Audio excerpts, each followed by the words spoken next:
ইউষা বাকরুদ্ধ স্তব্ধ, কান দুটো পুড়ে ছাই হলো।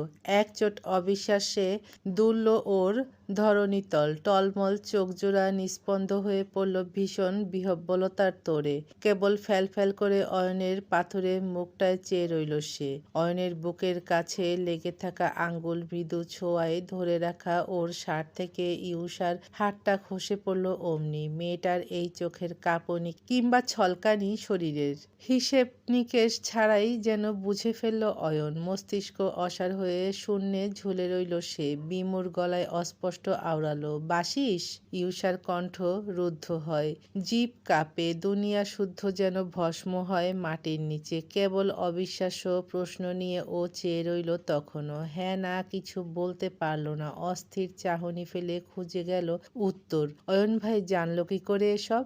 জবাবটা অবশ্য এলো না। বাইরের প্রকৃতিকে তপ্ত করা সরব রোদটার বিপরীতে নীরব রইল সবকিছু। আচমকা দুটো পেশিবহুল হাত বাঘের মতো তেড়ে এসে ইউষার পেলব বাহু চেপে ধরল। খুব শক্তি খাটিয়ে খিঁচে ধরল অয়ন। ভয়ে আতঙ্কে ইউষার বুক কেঁপে উঠল। যার তোড় বাড়ল অয়নের ক্ষুব্ধ চোখে চেয়ে। ভীষণ রাগে ঠোঁট কাঁপছে মানুষটা। সারা মুখে আগ্নেয়গিরির অস্থিরতা লেগে অধৈর্য গলায় ধমকালো, চুপ করে আছিস কেন? কথা নেই তোর মুখে? চোরের মতো ভালোবাসতে পারলে স্বীকার করতে পারিস না? ইউষার মাথায় সমুদ্র আছড়ে পড়েছে। চোখ ফেটে সেই স্রোত গড়িয়ে গড়িয়ে ভিজে যাচ্ছে গাল। কথাগুলো কণ্ঠস্বরে বেজে বেজে গেল। তোমাকে কে বলল এসব? তুই আমার কথার জবাব দে। ভালোবাসিস আমায়, হ্যাঁ বা না? ইউষার দিশাহারা, দিকশূন্য, শীর্ণ শরীরে ভূমিকম্প নেমেছে। কি বলবে, কি উত্তর দেবে? প্রসঙ্গ কাটানোর শেষ চেষ্টা করতে বলল, এগুলো পুরনো কথা অয়ন ভাই, এসব জেনে কি করবে তুমি? অয়ন গর্জে বলল, হ্যাঁ বা না? ওই চিৎকারে আরেক দফা আটকে উঠল মেয়েটা। বুকখানা ছ্যাঁত করে কাঁপল ভীষণ শব্দে। পরপর গলার ভাঁজে চিবুক নুইয়ে নিল ইউষা। অপরাধীর মতো ওপর নিচে নাড়ল একবার। পল্লব ছুঁয়ে টুপ করে এক ফোঁটা জল গালে ফেলার মধ্যে দিয়ে বোঝালো হ্যাঁ। অয়ন থমকে যায় ওর চাহনিরাও। সেকেন্ড কয়েক অমন নিস্তব্ধ হয়ে মেয়েটার মুখখানায় চেয়ে রইল সে। পরপর আস্তে ধীরে ওর শরীর হতে হাত দুটো নেমে এলো। ইউষা ভীত সন্ত্রস্ত হয়ে বলল, অয়ন ভাই, আমি কখনো। কথা কেড়ে নিল অয়ন। প্রশ্ন ছুঁল শান্ত গলায়, কবে থেকে বাসিস? হ্যাঁ, কতদিন ধরে? ইউষা চোখ নামিয়ে নিতেই গলার জোর বাড়ল অয়নের। আমি জানতে চাই ইউষা, কবে থেকে ভালোবাসিস? কতদিন? 5 বছর। অয়নের মাথায় আকাশ ভেঙে পড়ল। হতবিহ্বল হয়ে বলল, 5 বছর? 5 বছর ধরে আমাকে ভালোবেসেও বলিসনি? ইউষা নিচে চেয়ে রইল মেঝের বুকে আলগা হয়ে আসা পায়ের পাতার উপর। বিব্রত বোধ, অস্বস্তি বোধে পায়ের জমি খসে যাচ্ছে যেন। দাঁড়িয়ে থাকার শক্তিটুকুও নেই। ভয় লাগছে, চিন্তা হচ্ছে। অয়ন ভাই এখন এই ভালোবাসার কি মানে দাঁড় করাবে? আবার যদি ভেবে বসে ওর জন্যে তুষি বিয়ে করেনি কিংবা ও কোনো কারসাজি করেছে এর পেছনে, ঠিক তখনই কাউচে ধপ করে বসে পড়ল অয়ন। চেহারায় এক প্রস্ত বিধ্বস্তের ছাপ তার। ইউষার আতঙ্ক যেন লাগাম ছুঁয়ে গেল। চমকে ডাকলো, অয়ন ভাই। অয়ন সাড়া দিল না। হাঁটুর ওপর মুখ ঝুঁকিয়ে মেঝেতে চেয়ে রইল সে। ইউষার শ্বাস উঠে এলো গলায়। হড়বড়িয়ে বলল, অয়ন ভাই, আমাকে ভুল বুঝো না। আমি চাইনি তুমি কষ্ট পাও। তুমি যেদিন থেকে তুষিকে ভালোবাসার কথা আমাকে জানিয়েছিলে, আমি তো সেদিন থেকেই তোমার থেকে দূরে দূরে থাকতে চেয়েছি। আমি কখনো চাইওনি এসব, তুমি জানো। আমি চেয়েছিলাম তুমি আর তুষি ভালো থাকো, তোমাদের সংসার হোক। বিশ্বাস করো, আমার কোনো অসৎ উদ্দেশ্য ছিল না। আমি জানতাম না তুষি পালিয়ে যাবে। আমাকে একটু বিশ্বাস করো অয়ন ভাই, আমি শুধু। অয়ন চেঁচিয়ে উঠল রুদ্ধস্বরে, চুপ! দুকাত ছলকে উঠল ইউষার। কথা থেমে যাওয়ার সঙ্গে ঠোঁট দুটো ঠক ঠক করল একচোট। অয়ন এক হাত দিয়ে উদ্ভ্রান্তের ন্যায় নিজের সারা মুখ ঘষল। এলোমেলো লাগলো ওকে দেখতে, যেন কিছু হারিয়ে গেছে, খুব দামি কিছু, কিংবা প্রিয় কোনো জিনিস জোর করে ছিনিয়ে নিয়েছে কেউ। সেই চিহ্নটা ঠিকরে এলো কণ্ঠ হতে। কেমন হাহুতাশ করে উঠল অয়ন। একটা বাচ্চা মেয়ে যে আমার চোখের সামনে একটু একটু করে বড় হয়েছে, সেই মেয়েটা 5 বছর ধরে আমাকে ভালোবাসে আর আমি টেরও পেলাম না? আমি এত নির্বোধ, এতটা ব্রেইনলেস আমি? দুরন্ত ছুটে এসে হুড়মুড় করে ফ্লোরে ওর পায়ের কাছে বসে পড়ল ইউষা। কিছু বলতে নিল, দম টেনে অয়ন আটকে দেয়। কেমন করে বলে, তুই আমাকে আগে কেন বলিসনি ইউষা? কেন লুকিয়ে রেখেছিলি? তাহলে হয়তো আমার জীবনের এত বড় ব্লান্ডারটা ঘটতো না। তুই আমাকে ভালোবাসিস জানলে আমি কোনোদিনও তোর বোনের দিকে হাত বাড়াতে যেতাম না। এখন এই ভুল আমি কি দিয়ে মুছবো, কি দিয়ে আটকাবো নিজেকে? আমি এখন তোকে কোথায় রাখবো ইউষা? আমার বুকে আর জায়গা নেই, সেখানে সব নিঃস্ব হয়ে গেছে। ইউষার চোখ ভরে গেল ফের, ঠোঁট টিপে নিতে চেয়েও পারল না, চিবুক নুইয়ে ফুঁফিয়ে উঠল ও। অয়ন গাঢ় মোলায়েম স্বরে এক ফালি আক্ষেপ নিয়ে বলল, আমি তোকে কোনোদিনও ভালোবাসতে পারবো না। এইবার ঝরঝর করে কেঁদেই ফেলল মেয়েটা। বাসতে হবে না অয়ন ভাই, হবে না বাসতে। আমি তোমাকে ভালোবাসি মানে বিনিময়ে তোমাকেও ভালোবাসতে হবে না। তুমি শুধু থেকে যাও অয়ন ভাই, যেও না। এই বাড়ি ছেড়ে, আমাদের ছেড়ে কোথাও যেও না তুমি। থেকে যাব? এত কিছুর পরেও বলছিস এই কথা? তোর খারাপ লাগবে না, কষ্ট হবে না যখন আমাকে চোখের সামনে দেখবি?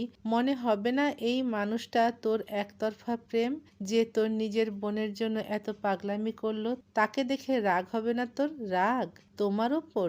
ইউষা ঠোঁটের কোণ টেনে ওই ভেজা চোখেই হাসল একটু। অয়ন মুখ বনে যায়, চেয়ে থাকে অবাক হয়ে। ইউষা নিজেই বলল, মানুষ সব থেকে বেশি ভালোবাসে নিজেকে, নিজের অস্তিত্বকে। আমার কাছে তুমিই আমি। নিজের ওপর কিভাবে রাগ করব তাহলে? অয়ন চুপ করে রইল থমধরা মুখে। ইউষা কাতর চোখে বলল, বলো না অয়ন ভাই, বলো না তুমি যাবে না। ও মুখ শক্ত করে বলল, না ইউষা, আমাকে যেতেই হবে। এসব জানার পরে আমি এখানে থাকবো? আমি তোর সাথে চোখে চোখ মেলাবো কি করে? ইম্পসিবল। ও উঠতে নিলেই ধরফর করে ইউষা হাঁটু চেপে ধরল। উৎকণ্ঠিত হয়ে বলল, না অয়ন ভাই, না, তুমি যাবে না। ইউষা, আমি থাকাতে তোর আদৌ কোনো লাভ আছে, যেখানে আমার কাছে তোকে দেওয়ার মতো কিছু নেই?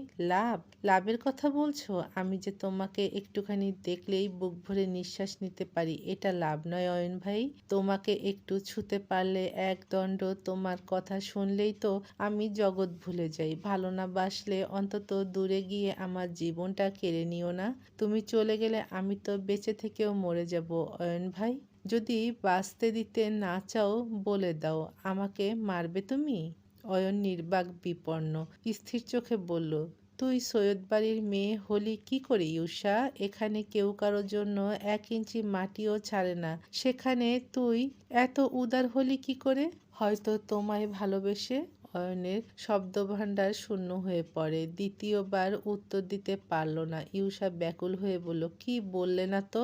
বলো, বাড়ি ছেড়ে তুমি যাবে না তো অয়ন ভাই, বলো না। অয়ন নিরুত্তর অমন করেই বসে রইল, চেয়ে রইল কিছু সময়। তারপর হাঁটুর উপর থেকে ইউষার হাতটা ঝট করে সরিয়ে দিল। হঠাৎ উঠে দাঁড়ালো, টু শব্দ না করেই টলমলে পা ফেলে বেরিয়ে গেল বাইরে। নিভৃতে ভেঙে পড়ল ইউষা, চোখ দুটো কাঁপল ডরের তোপে। এর মানে অয়ন ভাই কথা রাখবে না? যাবেই যাবে? মেয়েটা হাল ছাড়ল না। অয়ন ভাই শোনো, বলতে বলতেই পিছু পিছু ছুটল। তবে ততক্ষণে অয়ন সিঁড়িতে নেমে গেছে। ইউষা সব বিষাদ তলিয়ে গেল কোনো নিকষ কালো গুহায়। আশা প্রত্যাশা ডুবে যাওয়ার দৃশ্য দেখতে ওইখানেই মূর্তি হয়ে দাঁড়িয়ে গেল মেয়েটা। বাড়িতে সাইফুল শওকত নেই, কাজে বেরিয়েছেন। শওকত রিটায়ারমেন্টের পর ব্যবসা খুলেছিলেন। লাভে উঠতেই সাইফুল ব্যাংকের চাকরি ছেড়ে যোগ হয়েছেন সেখানে। অয়ন বেরিয়ে যাওয়ার পরপরই তারাও বের হয়ে যান। তবে ও ফেরার খবর গিয়েছে বাড়ি থেকে। পথেই দুই ভাই। বসার ঘরে তখন অপেক্ষায় সকলে। স্বার্থ কাউকে ওপরে যেতে দিচ্ছে না। তনিমা অধৈর্য হয়ে পড়লেন শেষে, ছেলে নাকি এসেছে, তাহলে নিচে নামছে না কেন? প্রতীক্ষার দাবাদাহে হাঁসফাঁস করে উঠলেন রমণী, বললেন, আর কতক্ষণ বসে থাকবো? অয়ন ইউষার ঘরে কি করছে? কি কথা বলছে ওরা? কোনো সমস্যা কি না বলবি তো? ও ফিরে এলো, তাহলে আমার সাথে দেখা করলো না কেন? কি হলো? কোনো সমস্যা কি না? কিছুই তো বুঝতে পারছি না। রেহনুমা বললেন, আমিও না, চিন্তা হচ্ছে এবার। হ্যাঁ রে স্বার্থ, যাই না, আটকাছিস কেন? না হলে বল মিন্টুকে পাঠাই, ডেকে আনুক। স্বার্থ বলল, কারণ আছে বলেই তো যেতে বারণ করলাম। এতক্ষণ বসে থাকতে পারলে যখন আরও পারবে, চলে আসবে, সময় দাও। জয়নব তো জানেন কিছুটা, পৌরা আন্দাজ করলেন হয়তো। নাতির সাথ দিতে বললেন, তোমরা এত অধৈর্য হয়েও না তো বৌমা, দেখি অয়ন ভাই নিজেই আসুক। মিন্টু চেঁচালো তখনই, ওই তো অয়ন ভাই। সবাই এক ঝটকায় ফিরল সেদিকে। অয়ন নিচে এসে দাঁড়াতেই তনিমা কাছে ছুটে গেলেন, উদগ্রীব হয়ে বললেন, অয়ন অয়ন কি হলো বাবা, শরীর টরীর খারাপ? ফিরে এলি যে, বল না শরীর খারাপ তোর? অয়ন উত্তর দিল ছোট শব্দে, না। তনিমা আরো ব্যগ্র হয়ে পড়লেন, দুহাতে ছেলের দুবাহু ধরে বললেন, তাহলে নিশ্চয়ই মাকে ছেড়ে যেতে পারিসনি, তাই তো? কি দরকার তোর যাওয়ার? আমি তো বলছি বাবা থেকে যা, আমার কাছেই থাকবি তো বাবা? আর যাচ্ছিস না তো? বল না আর যাবি না তো?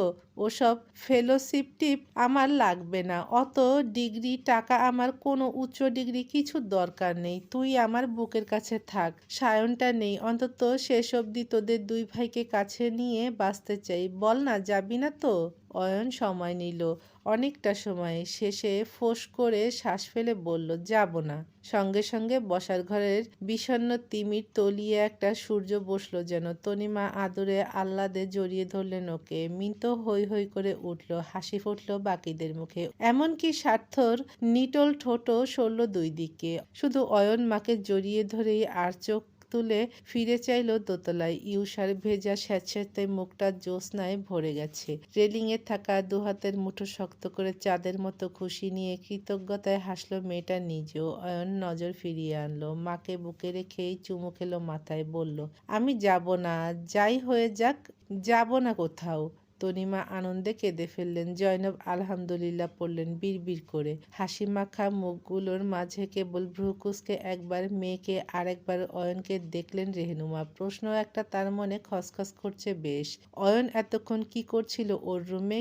কি এমন কথা বলছিল ওরা? পরপর রেহনুমার মনে হলো তুষিকে বিয়ে করার জন্য ইউষা যে কসম টসম দিয়েছিল সেসব নিয়েই হয়তো। স্বার্থ যে বলল এয়ারপোর্টে ও গেছিল, অয়নকে বোধহয় ওই জানিয়েছে সবটা। সেজন্যই হয়তো সোজা ইউষার ঘরে গিয়ে ওর সাথে রাগারাগি করেছে অয়ন, কিংবা সত্যিটা জানার পর বুঝতে পেরেছে তুষির তেমন দোষ নেই, এজন্যই যাবে না বলছে। রেহনুমা স্বস্তির শ্বাস নিলেন জায়ের উজ্জ্বল মুখটায় চেয়ে। অয়ন আজ চলে গেলে আপার সাথে তিনি আর চোখে চোখ মেলাতে পারতেন না। যাক, যা হলো ভালোই হলো।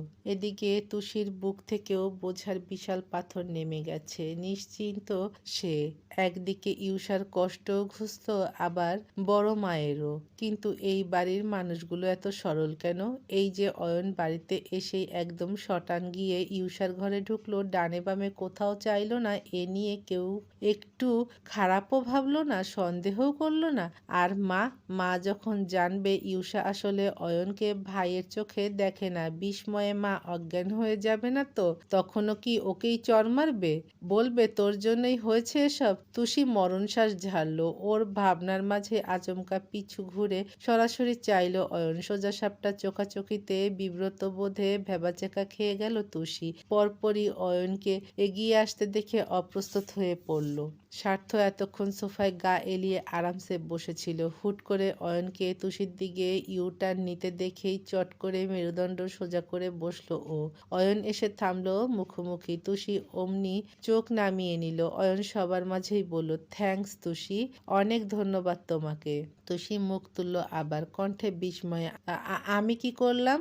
অয়নের ঠোঁটের কোণে নীরস হাসি, তোমার জন্যই তো সব হলো, তোমার চিঠির জন্য। চিঠিটা না পেলে হয়তো কিছু বুঝতেই পারতাম না। আমার আর তোমার ওপর কোনো রাগ নেই। তুষির ভ্রু দুটো কপালে চলে গেল। সব উত্তর মিলল সাথে সাথে। এত কিছুর মাঝে ও তো চিঠির কথা ভুলেই গিয়েছিল। দুশ্চিন্তায় ডুবন্ত মুখটায় খুশি এসে বসতেই অমনি সব দাঁত বের করে হাসলো ও। স্ফূর্ত হয়ে বলল, আপনি চিঠিটা পেয়েছেন? অয়ন আর তাকালো না, ঝট করে নজর ফিরিয়ে নিল। তুষির হাসি ওর সহ্য হয় না। এই হাসি দেখেই তো ও খুব জঘন্যভাবে ফেসেছিল একদিন। শুধু মাথা নেড়ে হ্যাঁ বুঝিয়ে চট করে পিছু ফিরে ঘরের দিকে রওনা করলো ও। তুষি দুগাল ভরে হাসলেও বাকিরা কেউ কিছু বোঝেনি। তনিমা এখানে নেই। অয়ন থাকছে শুনেই রান্নাঘরে ছুটেছেন ওর পছন্দের রান্না করবেন বলে। ছেলেটা নিশ্চয়ই দুপুরে খায়নি। জয়নব একবার শুধালেন, কিসের চিঠি বলো তো? তুষি বলল, আছে দিদুন, সিগারেট ওটা। মিন্টু কপাল চাপড়ে বলল, তুষিপু সিগারেট? হ্যাঁ, হ্যাঁ, ওটাই।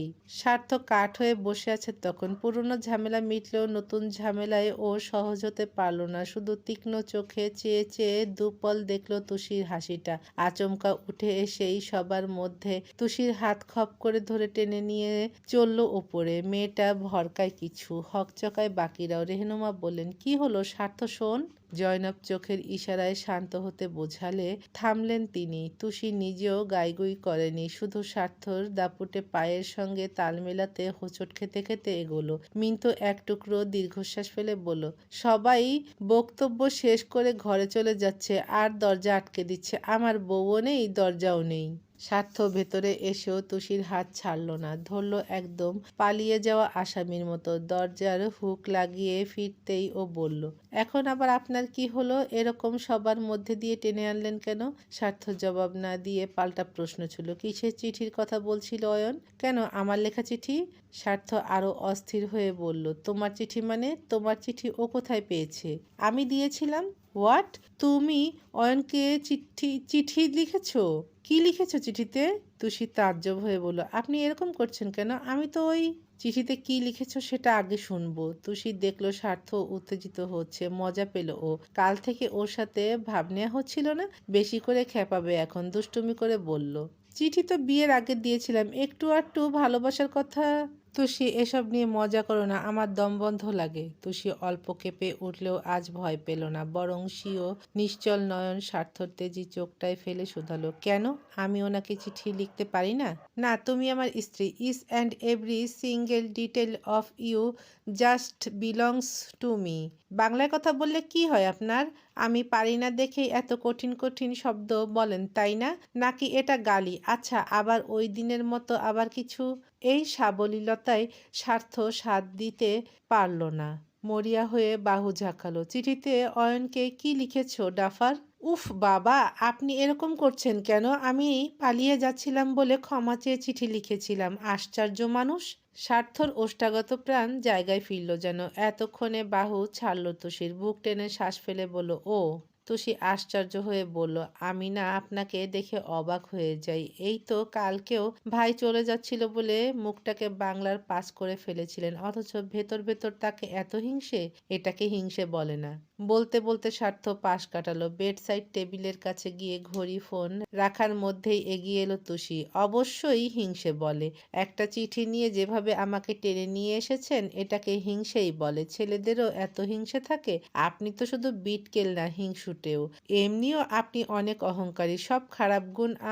তুষির বকবক করার মাঝে আচমকা ওর কোমরের দুপাশ ধরে উঁচুতে তুলে টেবিলের ওপর এক ঝটকায় বসিয়ে দিল স্বার্থ। চমকে থমকে নিঃশেষ হলো মেয়েটা। গোল গোল চোখে চাইল ওর দিকে। স্বার্থ মুহূর্তে ঝুঁকে যায় ওর কপালের ওপর, ঘাড়ে এক হাত রেখে মাথা উঁচুতে টেনে আনে। হিসিয়ে বলে, হ্যাঁ, আমি হিংসুটে। তোমার ক্ষেত্রে। তোমার পাশে অয়ন তো দূর, নিজেকে ছাড়া আমি কাউকে মানতে পারি না। রাতে যে বালিশটাকে তুমি বুকে চেপে ঘুমাও, সেটাকেও না। তুষি ওই আহাম্মকের মতো চেয়ে রইল। স্বার্থর কণ্ঠ নামলো একটু। নিঃসংকোচে বলল, অয়ন আমার ভাই, ওকে আমি সব দেব। প্রয়োজনে নিজের শরীর কেটে মাংস দিয়ে দেব। তাও শুধু আর শুধু তোমায় দেব না তুষি। তুষির হৃদয় ভিজে গেল এক টুকরো সুখের তাড়নায়। অপলক চেয়ে রইল কাছাকাছি ঝুঁকে থাকা শক্ত চিবুকের পানে। মুখ ফসকে বেরিয়ে এলো, কেন?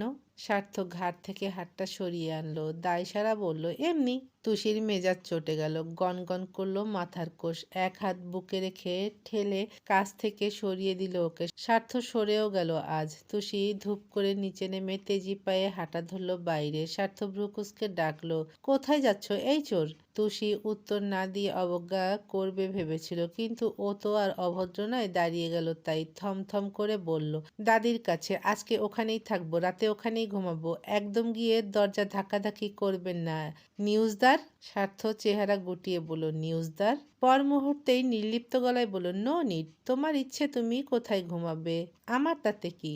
তুষি কটমটিয়ে উঠল। মুখ ঝামটার সাথে সাথে চুলের ঝাপটা ঘুরিয়ে বলল, ওকে, গো টু হেল। স্বার্থ অল্প স্বল্প তপ দেখায়। এক ভ্রু তুলে বলে, আচ্ছা, ইংরেজি বলা হচ্ছে? তো কি ইংরেজি আপনি একা জানেন? আমিও শিখছি। যাতে উল্টাপাল্টা বলে কেউ আমাকে দিয়ে আর কোনো আজেবাজে কাজ করিয়ে নিতে না পারে। ফ্রেশ হই, হেলে যাওয়ার মজা তোমাকে আমি পরে বোঝাবো। এমন হেলে নেব কেঁদে কেঁদে ছাড় পেতে চাইবে। টুসি কোমরে হাত দিয়ে বলল, কি করবেন হ্যাঁ? স্বার্থ এক আঙ্গুল দিয়ে থুতনি চুলকে বিড়বিড় করলো, বাড়ি খালি হোক বুঝবে। টুসি শুনতে না পেয়ে কপাল কুঁচকে ফেলল, দুটো চোখ দুই দিকে ঘুরিয়ে ভাবল, বিটকেলটা আবার আমার বিরুদ্ধে কোনো ষড়যন্ত্র করছে কি? কোনোভাবে সেদিনের মতো কিছু করিয়ে নেবে না তো? ভাবতেই আইঢাই করে উল্টো ঘুরে ছুট লাগালো ও, পালিয়ে গেল জোরালো পায়ে। সেই সাথে পণ করল, মরে গেলেও আপাতত কিছুদিন ও স্বার্থর রুমে আসবে না, ঘিসবে না ওর ধারে কাছে। কিন্তু ভবিতব্য যে ভিন্ন কিছু জানতই না বেচারি। আগামী পর্বে চমক আছে। শুনতে চাইলে সাথেই থাকুন।